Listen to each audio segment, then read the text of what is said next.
To edit all of the design styles of your Squarespace website, we will explore the Site Styles panel. To access the panel, you need to click on the little brush icon on the top right corner, so the new window appears to your right. Under Site Styles, we can adjust fonts, colors, site animations, spacing, button designs, form designs, and image block settings. Now, all of these settings will apply across your entire website. In this video, we'll focus on changing our fonts and color palette. We have a number of different options for editing our Squarespace fonts. You can either choose from their pre-made font packs, or you can completely customize the fonts for your headings, paragraphs, button, and miscellaneous. Those are the four main styles that appear across your website. To customize each of these, you can go further and click on Edit Headings and choose your font family. I believe there are over 1,500 different fonts integrated with Squarespace, so have fun scrolling and finding the perfect fit.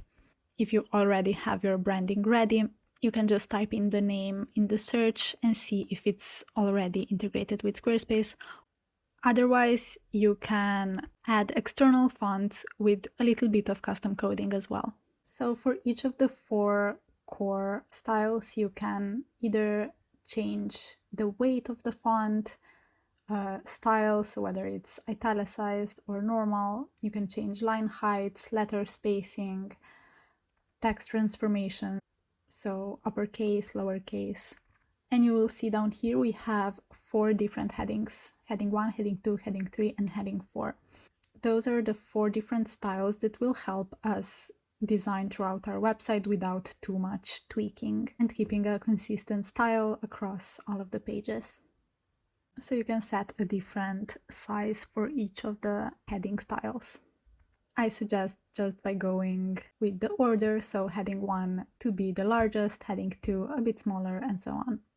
Ideally, you should only be using one heading 1 title per page, and then the rest can follow as per their hierarchy. Moving down to paragraphs, so this is your body copy text. You have all the same settings as for headings. You can choose your paragraph font and adjust the styles for each of them, so paragraph 1, paragraph 2, and paragraph 3. I suggest keeping 1 rem as the smallest size, just for better accessibility for most users.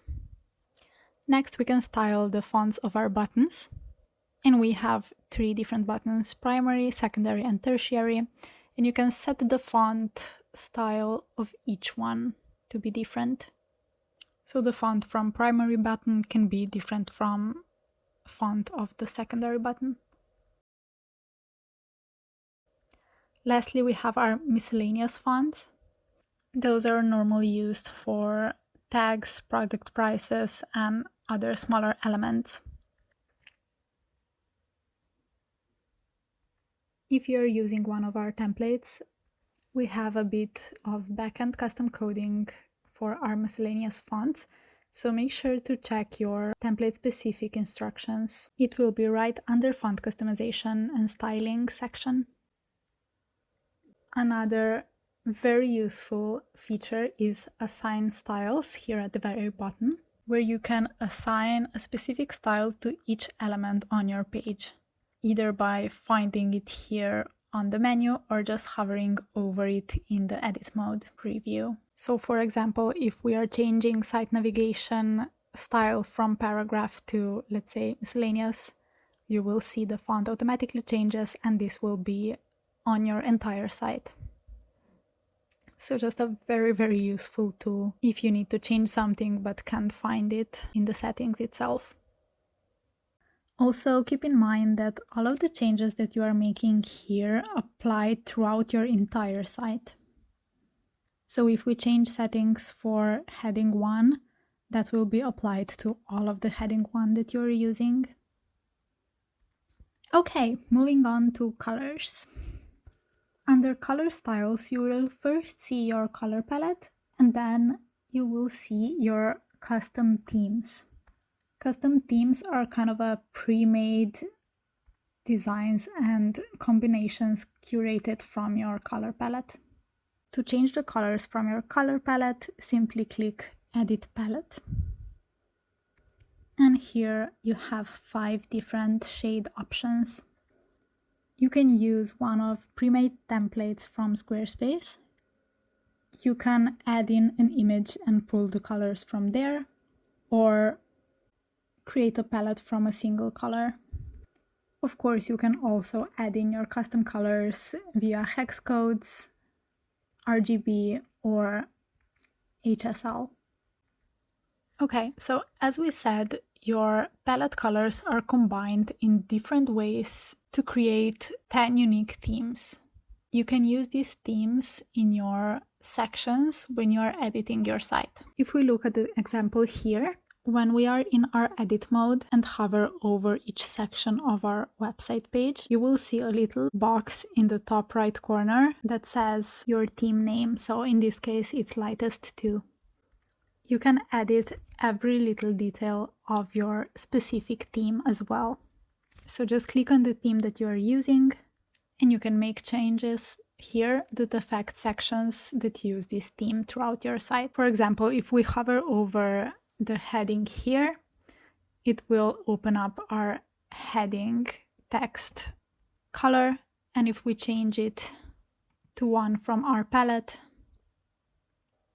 this will now apply throughout all of the heading ones of our website on Lightest 2 theme sections. As you can see, you can change the color of practically every element. If we scroll down here, you can see our second section uses the theme Light 1. And again, you can make all of the same changes here as well. For example, if we want to change our button color for the section with Light 1 theme, we can find primary button background and change the color. You can always change the colors either from your palette or go under custom. By now you're familiar with how our site style settings work, and you can feel free to explore the rest of the sections for animation, spacing, buttons, forms, and everything else. And if you have any questions, of course, let me know. I'm happy to help.